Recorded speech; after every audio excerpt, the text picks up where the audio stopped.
Today's episode is sponsored by Fire Bee Honey. If you were looking for something unique and absolutely delicious, then look no further because I'm about to tell you about my latest obsession, Fire Bee Honey. Fire Bee Honey is honey with a kick and the perfect ratio of sweet and heat. This honey is handcrafted in small batches to transform the flavor of raw honey without compromising its amazing health benefits, which is what makes it stand out from traditional hot sauces. They use the perfect blend of flavors so even non-spicy lovers can enjoy. We use honey a ton in our house, but wanted to spice things up with a little more flavor, and let me tell you, this stuff is a game changer for sure. My son and I are big chicken nugget people, and honey is our go-to dipping sauce. But recently, we switched up our traditional honey for Fire Bee Honey, and let me tell you, I may never go back. Not only is it delicious, but there are no added sugars or nasty preservatives, so I feel really good about feeding it to my family. And if a kick isn't your thing, Fire Bee has flavors like cinnamon, vanilla, elderberry, and chocolate that would be perfect for baking, or a fancy cup of tea, and other items like spicy honey beef jerky and spicy honey barbecue sauce, which my husband promptly took and made the most amazing pulled pork sandwiches with. So if you are ready to spice up your meals and enjoy some flavor while still reaping the benefits of raw honey, then Fire Bee is the place for you. Get 15% off your purchase when you order 2 or more bottles by using the link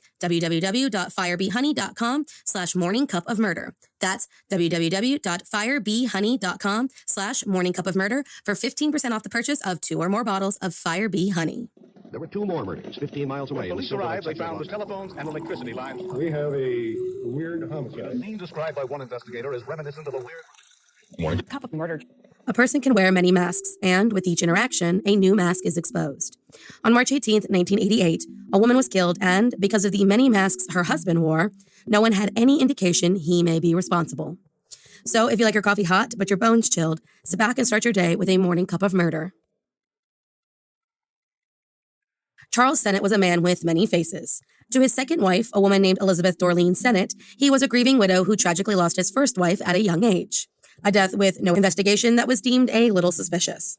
To the congregation of his Colbert County, Alabama church, he was a modest, God-fearing pulpit minister who preached the word he lived by. And to a congregant named Doris Tidwell, he was an unhappily wedded man who needed to be taken care of, which almost always involved a shortage of money. Which is why it did not surprise his lover when he asked for $3,000, claiming it was to repay a bank loan. Money that, instead, was used to hire a tenant, a man named Billy Gray Williams, to get rid of a problem Charles felt needed to be taken care of. Elizabeth Dorleen Sennett. On March 18, 1988, 2 men named John Parker and Kenneth Eugene Smith, whom Billy Williams hired for a promised $1,000 each, drove to the Sennett's home and parked their car in the back.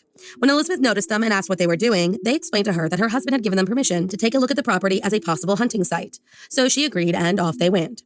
When they were finished and came back up to the house, Elizabeth just assumed it was time to exchange pleasantries and goodbyes before the men headed back on their way. Instead, they asked to use the restroom, and while inside, readied themselves for an attack. Once John Parker exited the bathroom, he jumped Elizabeth and began beating her. Kenneth joined in and hit her with a galvanized pipe before stabbing at her while she begged for her life. When they were finished and the 45-year-old was close to death, they completed their plan by staging it to look like a robbery and fled the scene. When Charles Sennett returned home, he put on one final mask, that of a shocked and devastated husband, one who didn't just have his wife killed to use her insurance money to get himself out of debt.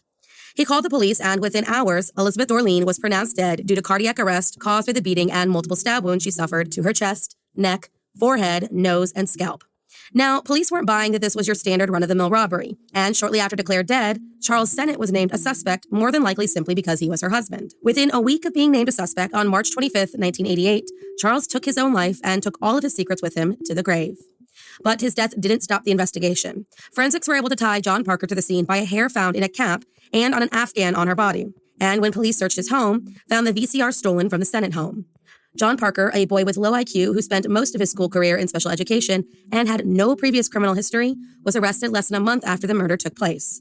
In April of 1988, then 19-year-old John Parker was indicted for the capital murder of Elizabeth Dorleen Sennett. And during the trial, an investigator with Colbert County came forward saying that John came to him and informed him that he had been paid $1,000 to commit the murder.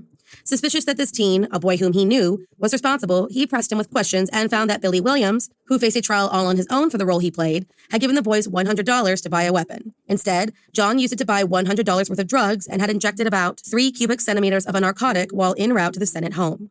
He also admitted, without a lawyer present, that he held down Elizabeth Sennett while Kenneth Smith stabbed and beat her to death.